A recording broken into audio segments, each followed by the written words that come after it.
ನಮಸ್ಕಾರ ಸ್ನೇಹಿತರೆ.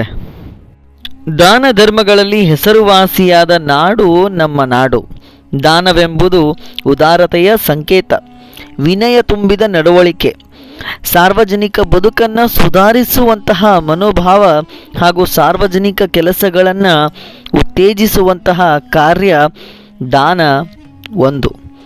ಅಂತಹ ದಾನ ಶ್ರೇಷ್ಠರಲ್ಲಿ ನಮಗೆ ಇತಿಹಾಸದಲ್ಲಿ ನೆನಪಾಗೋದು ಕರ್ಣ.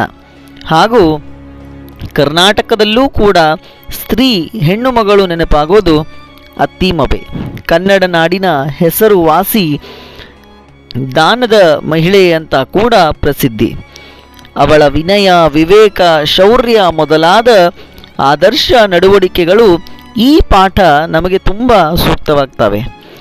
ದಾನ ಚಿಂತಾಮಣಿ ಅತ್ತಿಮಬ್ಬೆ ಇಂದಿನ ಪ್ರಸ್ತುತ ಮಹಿಳೆಯರಿಗೂ ಹಾಗೂ ಮಕ್ಕಳಿಗೂ ಕೂಡ ತುಂಬ ಸ್ವಾರಸ್ಯಕರವಾದಂತಹ ಪಾಠ ಅಂತ ಹೇಳಿದ್ರೂ ಕೂಡ ತಪ್ಪಾಗೋದಿಲ್ಲ.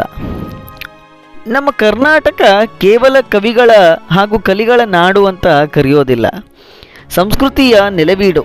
ವೀರ ಪುರುಷರು ಇಲ್ಲಿ ಬೆಳೆದು ತಮ್ಮ ಸಾಹಸಗಳ